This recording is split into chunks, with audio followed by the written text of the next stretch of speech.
إن الحمد لله الأكرم الذي خلق الإنسان وكرم وعلمه من البيان ما لم يعلم فسبحان الذي لا يحصى امتنانه باللسان ولا بالقلم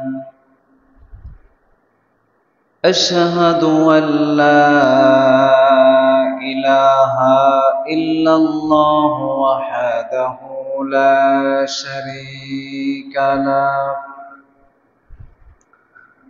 وأشهد أن سيدنا وحبيبنا ومولانا محمدا عبده ورسوله الذي أرسله بالحق بشيرا ونذيرا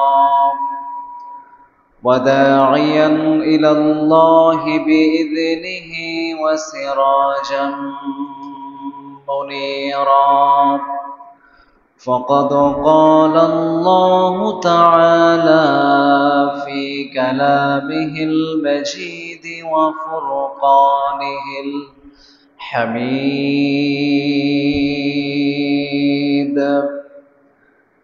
أعوذ بالله من الشيطان الرجيم بسم الله الرحمن الرحيم إن الله وملائكته يصلون على النبي يا أيها الذين آمنوا صلوا عليه وسلموا تسليما اللهم صل على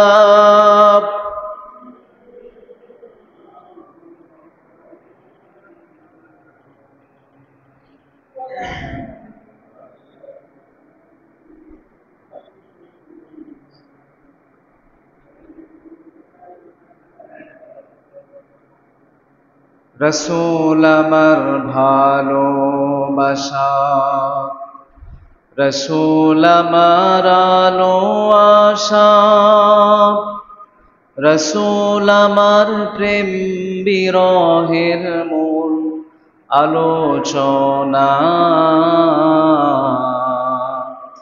রসুল আমার কাজে কর্মে অনুপ্রেরণা আল্লাহুম্মা সাল্লি আলা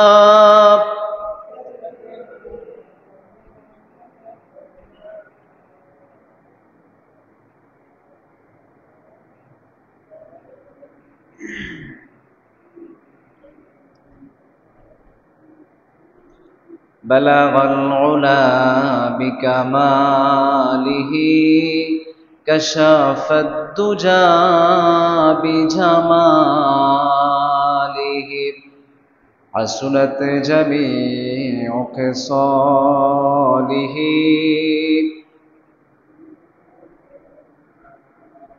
محمد سيد الكونين والثقلين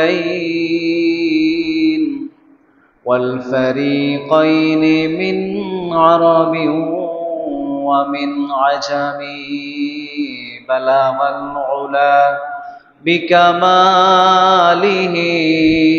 كشف الدجى بجماله حسنت جميع خصاله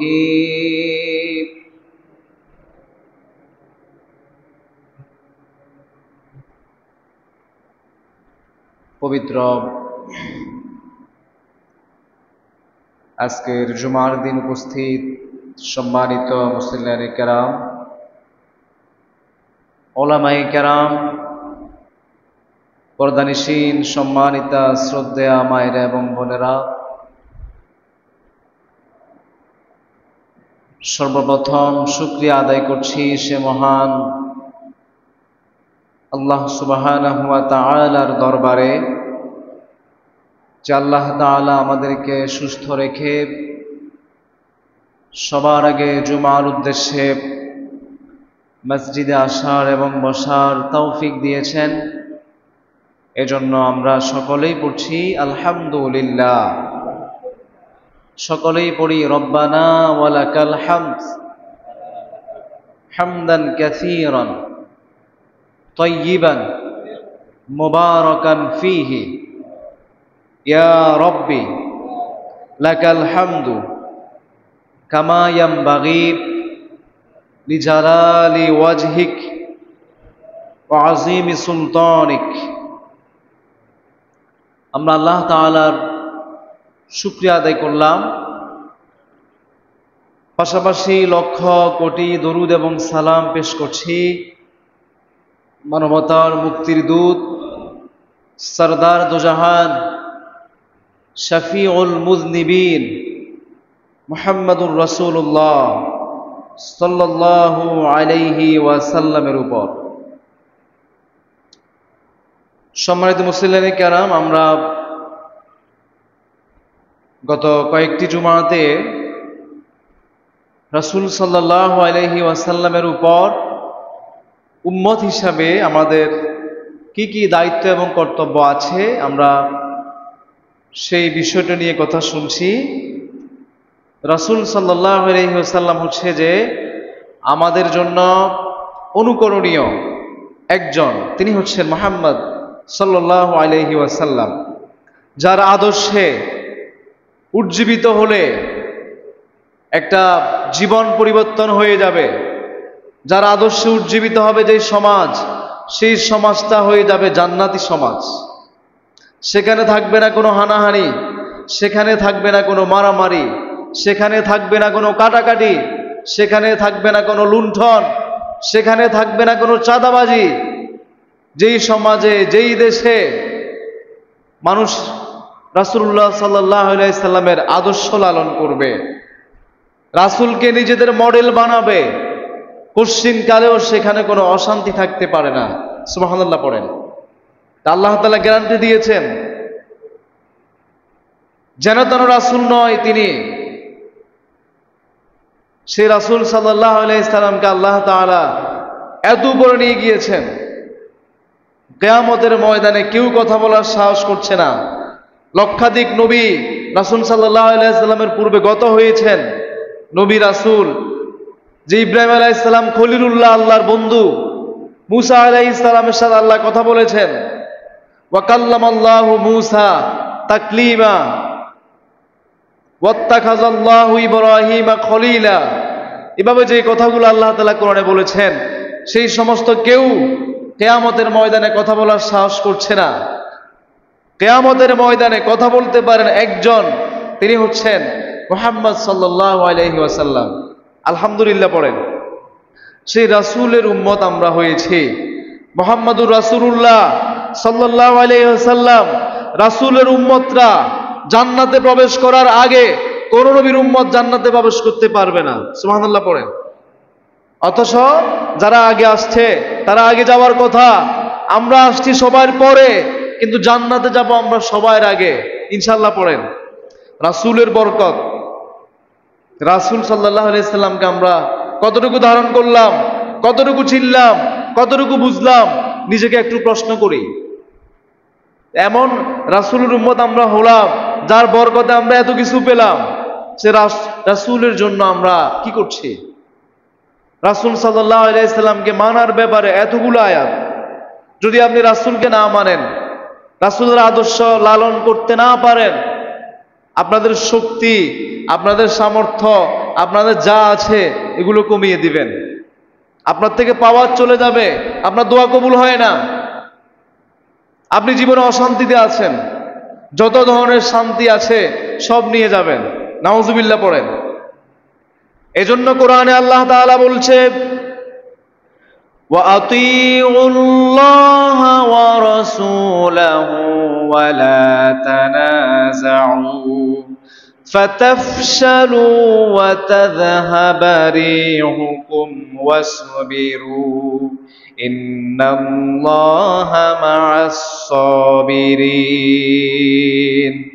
কোরআনে আল্লাহ তাআলা বলছে, বান্দারা, وَأَطِيعُوا اللَّهَ وَرَسُولَهُ, তোমরা আল্লাহর আনুগত্য করবে আর তার রাসূলের আনুগত্য করবে, আল্লাহকে মানবে, রাসূলকে মানবে। ওয়ালা তানাজাউ, তোমরা পরস্পরের ভিতরে কোনো বিদ্বেষ পোষণ করবে না, কলহ সৃষ্টি করবে না, মারামারি করবে না, দ্বন্দ্ব করবে না, পরস্পরে মিলেমিশে থাকবে, আল্লাহকে আনুগত্য করবে, রাসূলকে আনুগত্য করবে, আর তোমরা পরস্পর মুসলমানরা ভাই ভাই হয়ে বাস করবা। ওয়ালা তানাজাউ ফাতাফশালু, আর তোমরা এটা যদি করো তাহলে তোমরা দুর্বল হয়ে যাবে, তোমাদের যে পাওয়ার আছে, দোয়া কবুলের ক্ষমতা আছে, তোমরা আল্লাহ তাআলার কাছে দোয়া করলে মুসলমানদের শক্তি আল্লাহ তাআলা কমিয়ে দিবে। তাযহাবা রিহুকুম, আপনাদের শক্তি চলে যাবে। আজকে মুসলমানরা দুর্বল হয়ে গিয়েছে কেন? মুসলমানরা কেন সব জায়গায় মার খায়? মুসলমানরা যেখানে শাসন করেছে সেই শাসক থেকে মুসলমানরা আজকে শোষিত হচ্ছে।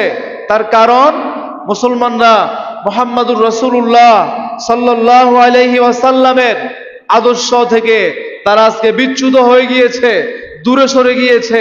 এজন্য মুসলমানরা আজকে দুর্বল। যদি রাসূলুল্লাহর আদর্শ ধারণ করত, তারা রাসূলুল্লাহর বিপ্লবী জীবন তারা আজকে বুঝতো, তাহলে মুসলমানরা তাদের সেই শক্তি সামর্থ্য হারাতো না। এজন্য কোরআনে আল্লাহ তাআলা বলছে, কুল আতিউল্লাহ ওয়া আতিউর রাসূল ফাইন তাওয়াল্লাউ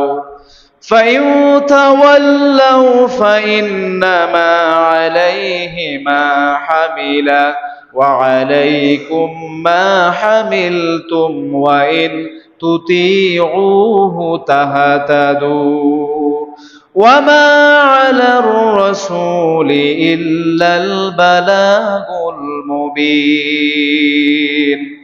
কোরআনে আল্লাহ তাআলা বলছেন, নবী আপনি বলেন, আপনার উম্মতদেরকে আপনি পড়ে শুনিয়ে দেন, আমি আল্লাহ তাআলা তাদের জন্য ঘোষণা করলাম, কুল আতিউল্লাহ ওয়া আতিউর রাসূল, তোমরা আল্লাহর আনুগত্য করবে আর রাসূলের আনুগত্য করবে। যদি তোমরা সেখান থেকে মুখ ফিরিয়ে নাও তাহলে আল্লাহ তাআলা তোমাদের কাছ থেকে তোমাদের দায় দায়িত্ব তুলে নেবেন, তোমাদের জিম্মাদারি আল্লাহ নেবেন না। ওয়া ইন তুতিউহু তাহতাদু, আর যদি তাকে তোমরা আনুগত্য করতে পারো, তুতিউহু, এখানে হু বলতে রাসূলুল্লাহকে বোঝানো হয়েছে। যদি তোমরা আনুগত্য করতে পারো, তাহতাদু, তাহলে তোমরা হেদায়েত পাবে, সঠিক পথ পাবে। এই যে শব্দ দিয়ে আপনি খেয়াল করলে বুঝবেন, তুতিউ, এটা হচ্ছে মুদারের শব্দ বলেছেন। তাহতাদু, এটাও মুদারের শব্দ বলেছেন। বর্তমান ভবিষ্যৎ দুইটাই মিন করে। তার মানে বোঝা গেল, যদি তোমরা যখন থেকে রাসূলুল্লাহকে আনুগত্য করা শুরু করবা, তাহতাদু, তখন থেকে তোমরা হেদায়েত পাবে। কারণ শব্দটা হচ্ছে বর্তমানকালীন শব্দ। রাসূলের আনুগত্য আপনার ভিতরে নাই, আপনি হেদায়েত থেকে বিচ্যুত হবেন, গুমরাহির অতল গহ্বরে নিমজ্জিত হবেন। এজন্যই রাসূল সাল্লাল্লাহু আলাইহি সাল্লাম বলে গিয়েছেন, বিদায় হজের ভাষণে আমাদের উদ্দেশ্য করে রাসূল সাল্লাল্লাহু আলাইহি সাল্লাম বলেছেন, তারাকতু ফীকুম আমরাইন, তোমাদের জন্য আমি দুটি জিনিস রেখে গেলাম, মা তামাসসাকতুম বিহিমা কিতাবাল্লাহি ওয়া সুন্নাত রাসূলিহি লান তাদিল্লু, বলেছেন রাসূল সাল্লাল্লাহু আলাইহি সাল্লাম, যতদিন পর্যন্ত তোমরা লান তাদিল্লু মা তামাসসাকতুম বিহিমা, এই দুইটা জিনিস তোমরা আঁকড়ে ধরবা, ততদিন পর্যন্ত পৃথিবীর কোন শক্তি তোমাদেরকে গোমরা করতে পারবে না, পথভ্রষ্ট হবে না, সঠিক পথ থেকে সরে যাবে না। তোমরা জান্নাতের পথে অটল থাকতে পারবে যদি দুইটা জিনিস তোমরা আঁকড়ে ধরতে পারো। একটা হচ্ছে কিতাব আল্লাহ, আল্লাহর কিতাব, ওয়া সুন্নাত রাসূলিহি, আর রাসূল সাল্লাল্লাহু আলাইহি সাল্লামের সুন্নাত আদর্শ, এই দুইটা কোরআন সুন্নাহ যদি অনুসরণ করতে পারো, আনুগত্য করতে পারো, তোমরা হেদায়েত থেকে দূরে সরে যাবে না। কোরআনে একই কথা আল্লাহ তাআলা বলেছেন, যদি তোমরা রাসূলকে আনুগত্য না করো হেদায়েত পাবে না। রাসূল যেই পথে নাই সেই পথ হচ্ছে গোমরাহ পথ, সেই পথ হচ্ছে ভ্রষ্টতার পথ। আমি তো আপনাদেরকে গত জুমাতে একটা বেদাত বললাম, কুসংস্কার বললাম, এরকম অনেক আছে, আমি বলবো। রাসূল সাল্লাল্লাহু আলাইহি সাল্লাম যেখানে নাই, যে আমলে রাসূল নাই, যে আমল রাসূল সাল্লাল্লাহু আলাইহি সাল্লামের দেখানো আমল নয়, যে আমল করতে রাসূল বলেন নাই, যেটা খুরাফাতের দিকে চলে যায়, বিদআতের দিকে চলে যায়, এমন কোন কাজ যদি হয় তাহলে আপনি হেদায়েত থেকে বিচ্যুত হয়ে যাচ্ছেন। কারণ বিদআত এটা মানুষদেরকে গোমরাহির দিকে নিয়ে যায়, দলালতের দিকে নিয়ে যায়। এজন্য হেদায়েত পেতে হলে জান্নাতের সঠিক পথে সিরাতুল মুস্তাকিমে যদি আপনি থাকতে চান, একটা আদর্শ লাগবে, সেটা হচ্ছে মুহাম্মদুর রাসূলুল্লাহ সাল্লাল্লাহু আলাইহি ওয়াসাল্লাম। রাসূলের আদর্শ যদি আপনি ধারণ করতে পারেন, আপনি হেদায়েত পাবেন। এটা হচ্ছে রাসূলকে আনুগত্য করার লাভ। রাসূলকে আনুগত্য না করলে রহমত পাওয়া যায় না। রাসূল সাল্লাল্লাহু আলাইহি সাল্লামকে আনুগত্য না করলে, এখানে এই আয়াতে আল্লাহ তাআলা বলেছেন, হেদায়েতও পাওয়া যায় না। দেখেন রাসূলের মর্যাদা কোথায় আল্লাহ তাআলা নিয়েছেন। রহমত পেতে চান, রাসূলকে ধরেন। হেদায়েত পেতে চান, জান্নাতে যেতে চান, আপনি রাসূলের কাছে যান, রাসূল নিয়ে যাবে। এবার আপনি আপনার আমল কবুল করাতে চান, আপনি চান যে আপনি টুকটাক যা আমল করেন, এই যে আমি আপনাদেরকে বলি, রাসূলের সাথে না মিললে আমল কবুল হয় না। রাসূলের দেখানো পথে পন্থায় যদি আমল না হয়, সে আমল আল্লাহ তাআলা কবুল করেন না। কোরআনে আল্লাহ তাআলা বলেছেন, এটা আমাদের বানানো কোনো কথা নয়। কোরআনে স্পষ্ট আল্লাহ তাআলা বলে দিয়েছেন, ইয়া আইয়ুহাল্লাযীনা আমানু আতিউল্লাহা ওয়া আতিউর রাসূল, আতিউল্লাহা ওয়া আতিউর রাসূল ওয়া লা তুবতিলু আমালাকুম। সূরা মুহাম্মাদের ভিতরে আল্লাহ তাআলা বলছে, বান্দারা, ইয়া আইয়ুহাল্লাযীনা আমানু, ঈমানদারদেরকে ডাক দিয়ে আল্লাহ তাআলা বলেছেন, আমার ঈমানদার বান্দা যারা আছো, আমার দরদি বান্দা যারা আছো, পৃথিবীতে আমার বন্ধু যারা আছো, আমি আল্লাহ তাআলা চাই তোমাদের সমস্ত আমলগুলো আমি আল্লাহ তাআলা যেন কবুল করতে পারি। আমি চাই তোমাদের আমলগুলো বরবাদ না হোক। কষ্ট করে তোমরা আমল করো, সেগুলো বরবাদ হয়ে যাবে, কবুল হবে না, সেটা আমি আল্লাহ তাআলা চাই না। অতএব তোমাদের আমলগুলো কবুল করার জন্য, আমলগুলো কিভাবে কবুল হবে শোনো। আতিউল্লাহ ওয়া আতিউর রাসূল, তোমরা আল্লাহর আনুগত্য করবে আর রাসূলের আনুগত্য করবে। ওয়ালা তুবতিলু আমালাকুম, আর তোমাদের আমলগুলা তোমরা নষ্ট করবে না, বরবাদ করবে না, বাতিল করবে না। কথাটা একটু চিন্তা করেন। আল্লাহকে আনুগত্য করো, রাসূলকে আনুগত্য করো, আমল নষ্ট করো না। আপনি একটু চিন্তা করেন কিভাবে আল্লাহ তাআলা কথাটা বললেন। আনুগত্য করতে বলেছেন আল্লাহকে, আনুগত্য করতে বলেছেন রাসূলকে, এরপরে বলছে আমল নষ্ট করো না। তার মানে বোঝা গেল, আল্লাহর দেখানো পথে যদি আপনার আমল না হয়, রাসূলের দেখানো পন্থায় যদি আপনার আমল না হয়, অর্থাৎ আমলটা যদি কোরআন সুন্নাহ মোতাবেক না হয়, বাতিল হয়ে যাবে। আয়াতে এটাই বলেছেন, ওয়ালা তুবতিলু আমালাকুম, তোমরা তোমাদের আমলকে বরবাদ করবে না। তার মানে তোমাদের আমল হবে আমার কোরআনে দেখানো পন্থায়, কোরআন যেভাবে বলেছে এভাবে। ওয়া আতিউর রাসূল, তোমাদের আমল হবে রাসূল সাল্লাল্লাহু আলাইহি সাল্লাম যেভাবে শিখিয়েছেন এভাবে। রাসূল থেকে বাড়াবাড়ি করে তোমরা কোনো আমল করবে না। রাসূল যেভাবে দেখিয়েছেন এভাবে না করে নিজ থেকে বানিয়ে নিলে আরেকটা পন্থা, এরকম কোন আমল যদি করো, তোমাদের সে আমল আল্লাহ তাআলা কবুল করবে না। আল্লাহ বলে দিয়েছেন, তোমাদের আমল বরবাদ হয়ে যাবে, আমলগুলো বাতিল হয়ে যাবে। দুইটা শর্ত যদি তোমাদের আমলের ভিতরে না পাওয়া যায়, ভালো করে মনে রাখবেন, দুইটা শর্ত আপনার আমলে না থাকলে আপনার জীবনে কোনো আমল কবুল হবে না। যতবারই হজ করেন, যত রাকাত নামাজ পড়েন, যত জিকির আজকার করেন, আজকে জিকির করছে হু হু হু, এরকম জিকির আছে না নাই? এগুলো কিসের জিকির? আপনি স্পষ্ট শব্দে জিকির করেন, সুবহানাল্লাহ, আলহামদুলিল্লাহ, আল্লাহু আকবার, লা ইলাহা ইল্লাল্লাহ, এগুলো বলেন, সুবহানাল্লাহি ওয়া বিহামদিহি সুবহানাল্লাহিল আযীম। স্পষ্ট ভাষায় আপনার কোনো জিকির নেই, আপনার জিকির আছে কোনো শব্দ বোঝা যায় না, শুধুমাত্র আওয়াজ শোনা যাচ্ছে। এই যে আল্লাহ বলেছেন একরকম, রাসূল বলেছে একরকম জিকির করতে, আপনি বানিয়েছেন আরেক রকম সিস্টেম, আপনার জিকিরটা কবুল হবে না। শক্ত ভাষায় বলতে পারবো আপনার জিকির কবুল হবে না, আপনার জিকিরের পিছনে দলিল নাই। আপনি যেভাবে জিকির করতেছেন কোরআন এভাবে বলে নাই, আপনি যেভাবে জিকির করছেন রাসূলের দেখানো পন্থায় হয় নাই। যদি আপনি দলিল পেশ করতে পারেন আপনার জিকিরের পক্ষে, আপনার সিস্টেমে, তাহলে কবুল হবে। স্পষ্ট কোরআনে আল্লাহ বলছে যদি রাসূলের দেখানো পন্থায় না হয় আমল কবুল হবে না, বাতিল হয়ে যাবে। এই দুইটা কথা মনে রাখবেন। আপনি যে আমল করছেন কোরআনে আছে কিনা, আপনি যে আমল করছেন রাসূলুল্লাহ শিখিয়েছেন কিনা, হাদিসে এটার পক্ষে দলিল আছে কিনা, যদি না থাকে আপনার সে আমল কবুল হবে না। আল্লাহ বলছে আমল কবুল করাতে চান রাসূলের কাছে যান, হাদিসে যান, সুন্নাহর দিকে ফিরে যান, যে আমি যা আমল করছি এটা রাসূলের জীবনে আছে কিনা, সাহাবায়ে কেরামদের জীবনে আছে কিনা। রাসূল সাল্লাল্লাহু আলাইহি সাল্লাম বলেছেন তোমরা আমার পর অনেকগুলা ঝামেলায় পড়ে যাবে, বিশৃঙ্খলার মধ্যে পড়ে যাবে, তখন তোমরা কি করবে? আলাইকুম বিসুন্নতি ওয়া সুন্নাতিল খুলাফাইর রাশিদিন আল মাহদিয়িন আদ্দু আলাইহা বিন নওয়াজিজ। তিরমিজির বর্ণনা রাসূল বলছে আলাইকুম বিসুন্নতি, তোমাদের উপর আবশ্যক করছে আমি রাসূলের সুন্নাহগুলোকে আঁকড়ে ধরা, ওয়া সুন্নাতিল খুলাফাইর রাশিদিন আল মাহদিয়িন, আমার যে খোলাফায়ে রাশিদিন সাহাবায়ে কেরাম আছে তাদের সুন্নাহগুলো তোমরা আঁকড়ে ধরবা।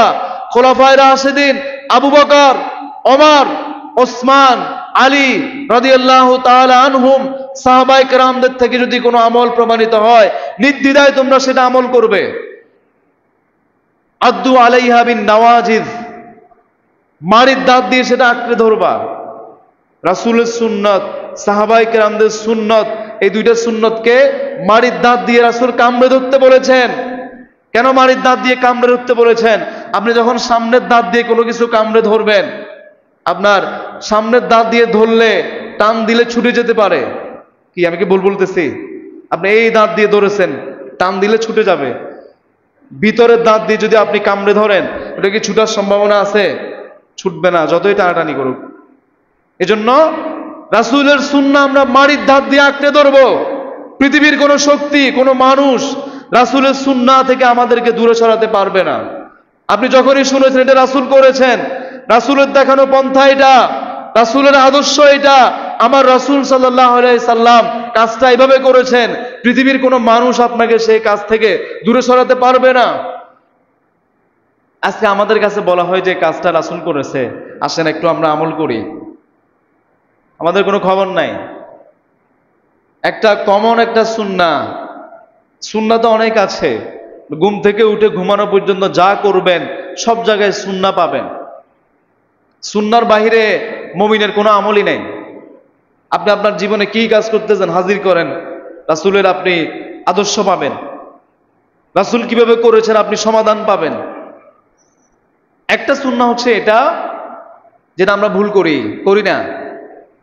খাবারের পর রাসূল সাল্লাল্লাহু আলাইহি সাল্লাম প্লেট ছেটে খেতে বলেছেন। খাবারের পর রাসূল সাল্লাল্লাহু আলাইহি সাল্লাম আপনার আঙ্গুলগুলা চুষে খেতে বলেছেন।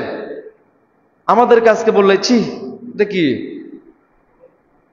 দেখি সামাজিকতা হইল, আমি আমার আঙ্গুলগুলা চুষে খাবো, আমি আমার প্লেটটা ছেটে খাবো, এটা তো সামাজিকতার ভিতরেই পড়ে না।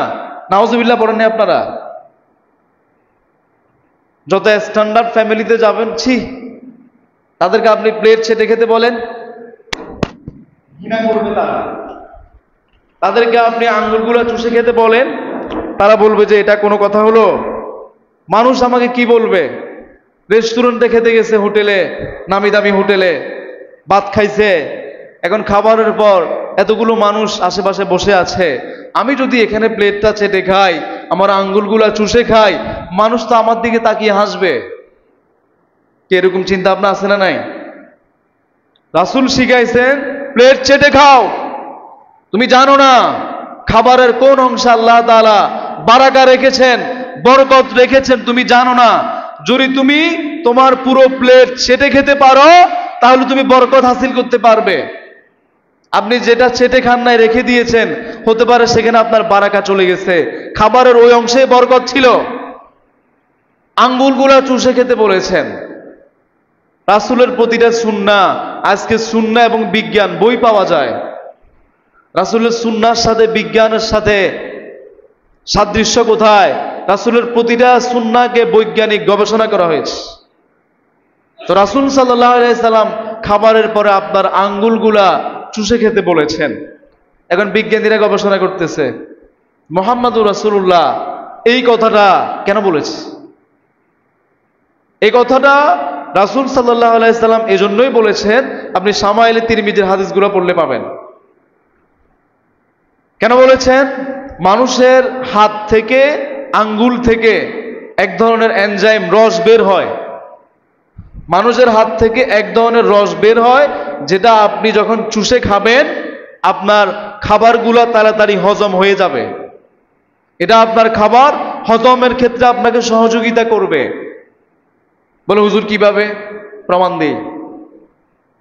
আমাদের মা বোনরা যখন বাড়িতে আমরা তরকারি রান্না করে রাতে, যখন রাতের খাবার আমরা খাই, তরকারি জাল দিছে সন্ধ্যায়, রাতে খেয়ে রেখে দিবে, যখন বলে যে হাত দিয়ে ধরতে নিষেধ করে। হাত দিয়ে ধরলে ওই জায়গা নষ্ট হয়ে যায়। হাত দিয়ে ধরে আপনি তরকারি যখন নিবেন তরকারিগুলো নষ্ট হয়ে যায়। কি আপনারা দেখেন না এরকম? আপনি কোনোদিন চিন্তা করছেন হাতের ভিতরে কি আছে যে হাত দিয়ে ধরলে তরকারি নষ্ট হয়ে যাচ্ছে? কারণ হাতের ভিতরে এক ধরনের লিকুইড আছে, আমি যে বললাম এক ধরনের রস বের হয়, ওই হাত দিয়ে ধরার কারণে ওগুলো নষ্ট হয়ে যাচ্ছে। এজন্য এই যে পদার্থগুলো বের হচ্ছে, রস বের হচ্ছে, এটা আপনার পেটের খাবারগুলোকে হজমে সহযোগিতা করবে। এটা তো বিজ্ঞানীরা আজকে গবেষণা করে বের করছে। রাসূল সাল্লাল্লাহু আলাইহি সাল্লাম ১৫০০ বছর আগে জানিয়ে দিয়েছে। তা দেখেন এই যে আপনি কতগুলো সুন্নাহ পাবেন যেটা আমরা করি না।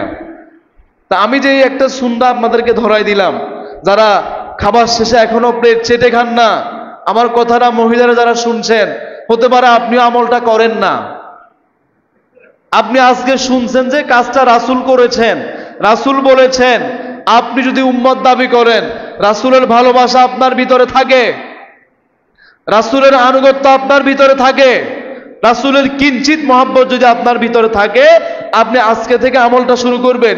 পৃথিবীর যে আপনাকে যাই বলুক না কেন, আমার রাসূল বলেছেন কাজটা করতে, আমার রাসূল সাল্লাল্লাহু আলাইহি সাল্লাম আমলটা করেছেন। তিনি খাবার শেষে প্লেট ছেটে খেয়েছেন, আঙ্গুলগুলো চুষে খেয়েছেন। আমরা যারা করি তো আলহামদুলিল্লাহ। হতে পারে আল্লাহ তাআলা এই উসিলা আমাকে মাফ করে দিতে পারেন। আমার অমুক বান্দাটা আমার রাসূলের মহব্বতে, রাসূল সাল্লাল্লাহু আলাইহি সাল্লামের একটা সুন্নাহ মহব্বত করেছে, আমার রাসূলের সুন্নত মহব্বত করার কারণে আমি আল্লাহ তাআলা তাকে মাফ করে দিলাম। হতে পারে না এরকম? কত উসিলা যে আল্লাহ তাআলা কিয়ামতে বান্দাদেরকে মাফ করবেন, এটা হচ্ছে আশার বাণী শোনালাম। এটা হচ্ছে আশা, কিন্তু আবার হতাশার কথাও আছে। আল্লাহ তাআলা যদি কাউকে শাস্তি দিতে চান, ছোট অপরাধের কারণেও পৃথিবীর কোনো শক্তি নাই আপনাকে সেই শাস্তি থেকে বাঁচাতে পারে। আল ঈমানু বাইনাল খাউফি ওয়ার রাজা, একটা প্রবাদ আছে। ঈমান হচ্ছে আশা এবং ভয় দুইটার মাঝামাঝি। আশাও রাখবেন, ভয়ও রাখবেন। হযরত ওমর রাদিয়াল্লাহু তাআলা আনহু বলতেন যে আল্লাহ যদি কোনো মানুষকে জান্নাত দেয় সেটা আমি ওমর।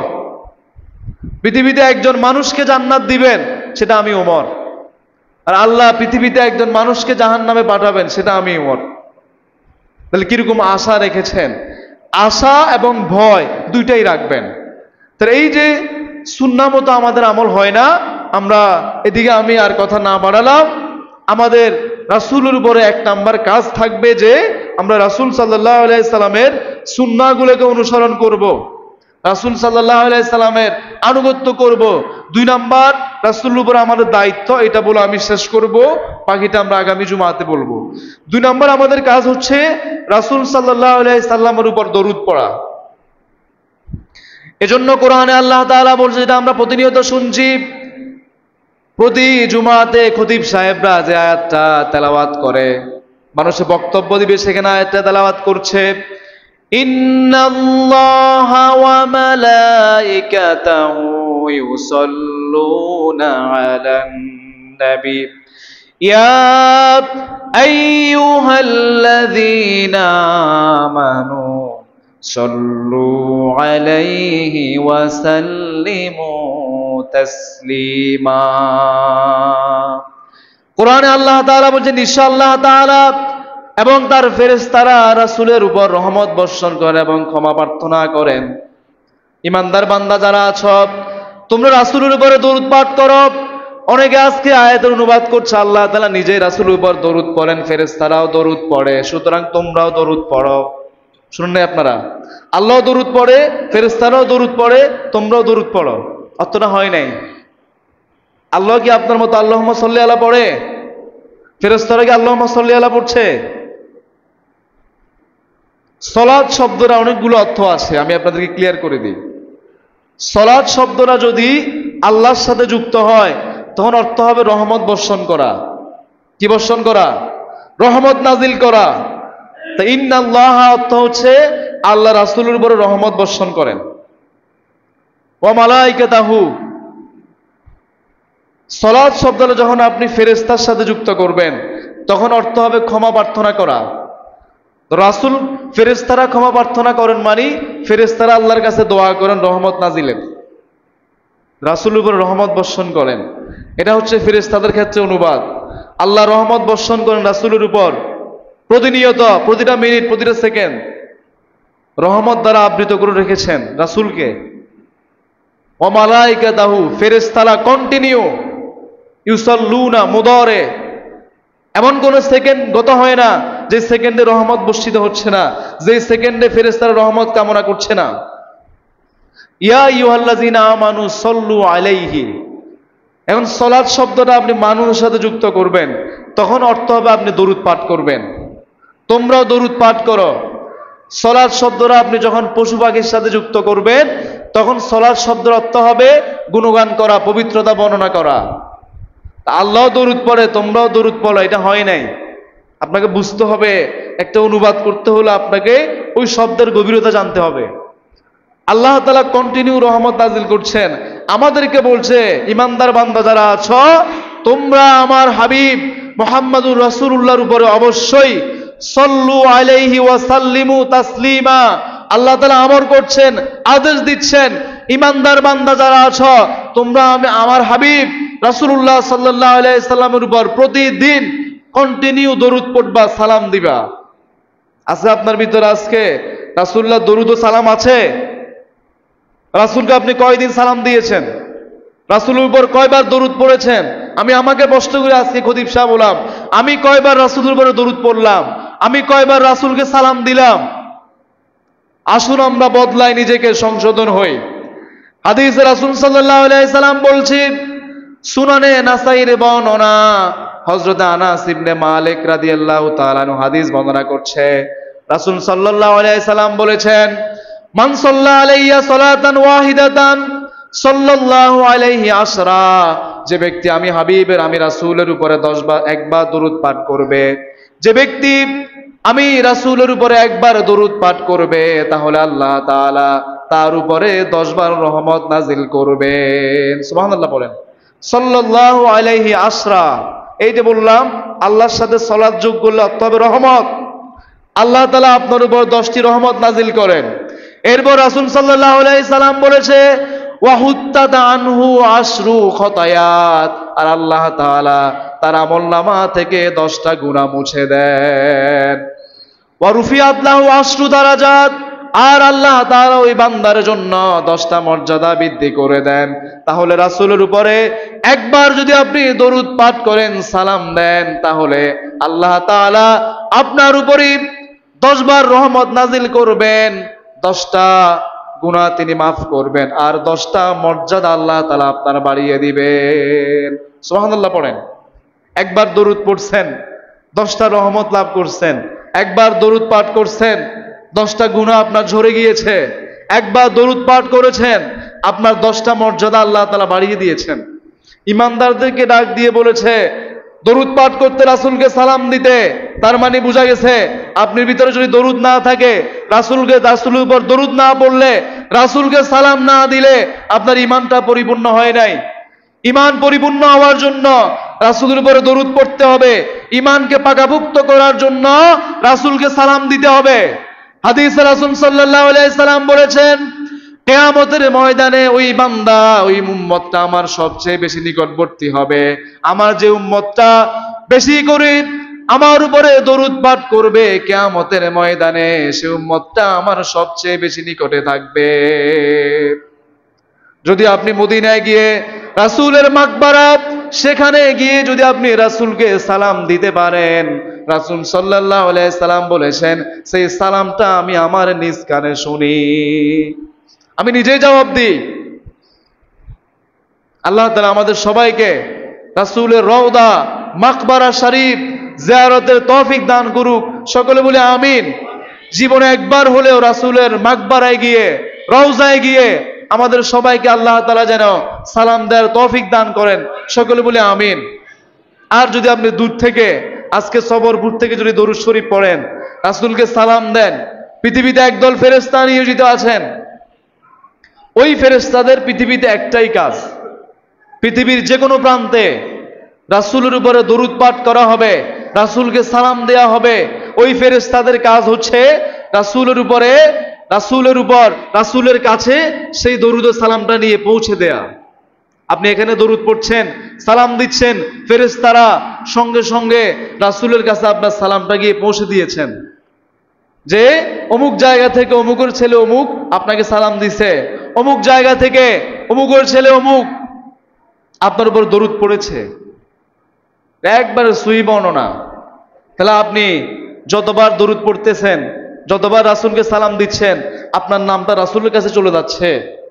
যত বেশি আপনি দরুদ সালাম পড়তেছেন, তত বেশি রাসূলের সাথে আপনার সম্পর্ক বৃদ্ধি পেয়ে যাচ্ছে। এই বান্দার নাম তো, এই উম্মতের নাম তো আমি প্রতিনিয়ত শুনি, প্রতিদিন রাতে, প্রতিদিন সকালে এই উম্মতের নাম তো আমার কানে আসে, আমার মহব্বতের উম্মত। দেখেন রাসূলের প্রিয় হওয়ার কতগুলো মাধ্যম আছে। আমরা যারা দরুদ পড়ি না, এজন্য আপনি নিয়ম বানায় দরুদ পড়তে পারেন। আমি প্রতিদিন সকালে রাসূলকে সালাম দিব, দরুদ পড়ব। প্রতিদিন রাতে 100 বার রাসূলের উপর দরুদ পড়ব, সালাম দিব। আমি 1000 বার রাসূলকে সালাম দিব, দরুদ পড়ব। তাহলে 1000 বার, দৈনিক 1000 বার আপনার নাম রাসূলের কাছে চলে যাবে। সুবহানাল্লাহ পড়েন, আমল করেন। আমি আমাকেও বলছি, আমরা আমল করব। রাসূলের মহব্বত লালন করতে হবে। রাসূলের মহব্বত ছাড়া ইমানদার হওয়া যাবে না, ইমান পরিপূর্ণ হবে না। রাসূলের উপরে দরুদ ছাড়া অনেকগুলো দরুদ আছে, সাল্লাল্লাহু আলাইহি ওয়াসাল্লাম, সংক্ষিপ্ত দরুদ, আল্লাহুম্মা সাল্লি আলা মুহাম্মাদিন নাবিয়্যিল উম্মি ওয়া আলিহি ওয়া সাল্লিম। দরুদ পড়তে পারেন, সাল্লাল্লাহু আলা মুহাম্মদ ওয়া সাল্লাম, দরুদ পড়তে পারেন। রাসূলকে সালাত সালাম দুইটাই পাঠাবেন। আল্লাহ তাআলা আমাদের সবাইকে এই আমলটা মহিলারাও করবেন। আপনি দৈনিক নিয়ম বানিয়ে রাসূলকে সালাম দিবেন, দরুদ পাঠ করবেন। আপনারা আপনাদের স্ত্রীদেরকে উদ্বুদ্ধ করবেন, আপনারা আপনাদের মেয়েদেরকে উদ্বুদ্ধ করবেন। আমাদের আমল নাই, একবারে আমল নাই, খাচ্ছে ঘুমাচ্ছে। এইভাবে দৈনিক কিছু আমল আছে যেগুলো আমরা করব। আল্লাহ তাআলা আমাদের সবাইকে আমল করার তৌফিক দান করুক। সকলে বলি আমিন। হাযা মা ইনদি ওয়াল ইলমু ইনদাল্লাহ আলাইহি তাওয়াক্কাল।